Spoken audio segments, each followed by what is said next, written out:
Assalamualaikum warahmatullahi wabarakatuh. Berjumpa lagi dengan saya Rahma Alfia. Dalam kajian 7 menit ke depan ini saya akan membahas seputar menuntut ilmu harus optimis. Sebelumnya saya mengambil referensi dari jurnal, yaitu Jurnal Riset Agama volume 1 nomor 2 bulan Agustus 2021. Menuntut ilmu adalah suatu hal yang sangat penting untuk mewujudkan kebahagiaan hidup di dunia dan di akhirat. Tanpa adanya ilmu, manusia tidak bisa melakukan segala hal. Dalam mencari nafkah pun perlu ilmu, beribadah perlu ilmu, bahkan makan dan minum pun memerlukan ilmu. Dengan begitu pun menuntut ilmu merupakan suatu keharusan yang tidak bisa ditolak, apalagi menyangkut dengan kewajiban seseorang sebagai hamba Allah Subhanahu wa Ta'ala.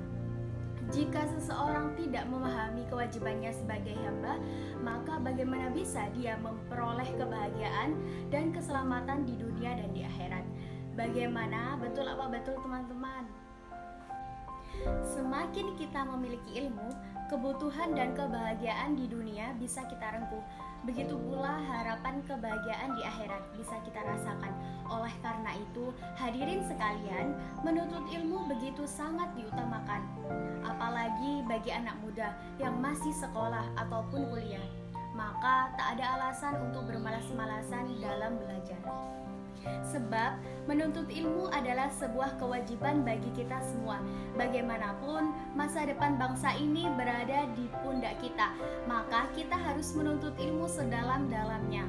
Pendidikan Islam dapat dipahami sebagai proses transformasi yang mana ilmu adalah bertujuan untuk mewujudkan manusia yang beriman dan bertakwa. Dalam Islam, proses belajar mengajar lebih dikenal dengan sebutan at-ta'lim, yaitu proses ilmu pengetahuan agama yang menghasilkan pemahaman yang baik terhadap anak didik sehingga dapat melahirkan sikap yang positif. Yang dimaksud dengan sikap positif inilah yaitu seperti ikhlas, percaya diri, patuh, dan dapat berkorban dan teguh terhadap pendirian. Menuntut ilmu dalam pandangan Islam bukan hanya ajakan saja, akan tetapi telah menjadi suatu kewajiban bagi setiap umat Islam. Di dalam Al-Quran dan hadis telah banyak membahas tentang menuntut ilmu, yakni tentang pentingnya dalam menguasai ilmu dan segala hal yang mengarah pada kewajiban menuntut ilmu. Salah satu ciri yang dapat membedakan agama Islam dengan agama lain ialah penekanan terhadap ilmu. Al-Quran dan hadis menghimbau umat Islam untuk mencari ilmu. Nah, begini teman-teman, dalam pandangan Islam, ilmu merupakan keistimewaan yang dapat menjadikan manusia lebih unggul daripada makhluk yang lainnya untuk menjalankan kekhilafan. Dalam Al-Quran dan hadis disebutkan secara berulang-ulang bahwasanya kedudukan umat Islam yang berilmu memiliki kedudukan yang tinggi, seperti yang terdapat dalam hadis yang berbunyi, "Man kharaja fi thalabil ilmi fahuwa fi sabilillahi hatta yarji'a." Rawahu Tirmidzi. Yang artinya, barang siapa yang pergi untuk menuntut ilmu, maka dia telah termasuk golongan fi sabilillah atau orang yang menegakkan agama Allah hingga ia pulang kembali. Hadis riwayat Tirmidzi. Adapun etika saat menuntut ilmu yang perlu kita ketahui menurut Az-Zurnuji, yang pertama yaitu niat belajar. Niat yang sungguh-sungguh dalam menuntut ilmu bukan untuk mengharap pujian manusia, akan tetapi niat di sini hanya untuk mencari keridhaan Allah agar mendapat kebahagiaan di dunia maupun di akhirat. Jangan sampai nih teman-teman, para penuntut ilmu salah dalam menentukan niatnya, seperti menuntut ilmu hanya untuk mendapatkan kenikmatan dunia, kehormatan ataupun kedudukan. Jika niatnya sudah benar, maka kita akan merasakan kenikmatan ilmu dan akan berkurang rasa cintanya kepada harta dunia. Wajib nih ya teman-teman bagi para pencari ilmu untuk menata niat kita terlebih dahulu, karena niat merupakan pokok dari segala hal yang paling utama. Kedua yaitu memilih ilmu. Para penuntut hendaknya memilih ilmu yang paling baik dan ilmu yang dibutuhkan untuk kehidupan agamanya di masa yang akan datang. Kita perlu mendahulukan ilmu tauhid dan ma'rifat beserta dalilnya. Para penuntut ilmu juga harus bersabar dalam menuntut ilmu dan tabah dalam menghadapi berbagai macam cobaan. Yang ketiga, yakni menghormati guru. Nah, perlu kita ketahui nih teman-teman bahwasannya terkadang banyak seseorang yang selalu meremehkan ini. Termasuk menghormati ilmu adalah dengan menghormati guru kita.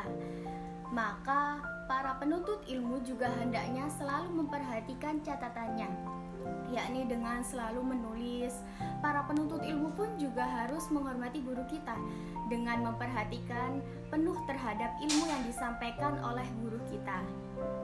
Walaupun telah diulang 1000 kali penyampaiannya, setiap muslim harus mempelajari akhlak yang terpuji maupun akhlak tercela, seperti murah hati, pelit, penakut, pemberani, sombong, serta rendah hati. Yang keempat yaitu bersungguh-sungguh dalam menuntut ilmu. Para penuntut ilmu pun harus bersungguh-sungguh dalam mencari ilmu dan mengulangi pelajarannya pada malam hari. Kesungguhan yang kuat merupakan pangkal kesuksesan.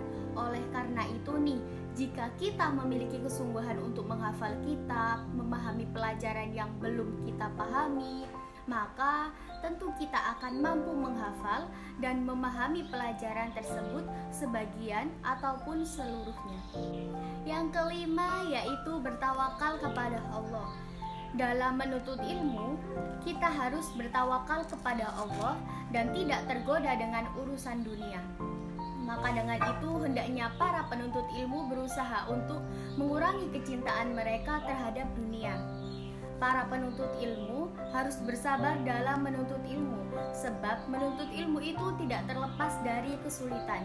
Kebanyakan ulama berpendapat bahwa menuntut ilmu lebih utama daripada berperang.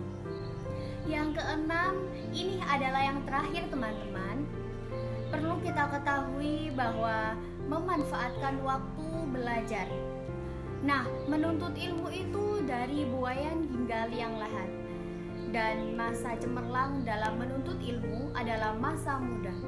Maka, manfaatkanlah masa muda kita dengan sebaik-baiknya untuk menuntut ilmu. Demikianlah kajian tentang menuntut ilmu yang bisa saya sampaikan pada kesempatan kali ini. Semoga kita semua bisa terus belajar tanpa merasa bermalas-malasan, sehingga kita semua bisa merasakan nikmatnya memiliki ilmu. Jalan-jalan ke Taman Mini, singgah sebentar membeli kuaci. Pidato saya sampai di sini, lain waktu kita sambung lagi. Wabillahi taufik wal hidayah, waridho wal inayah. Summa assalamualaikum warahmatullahi wabarakatuh.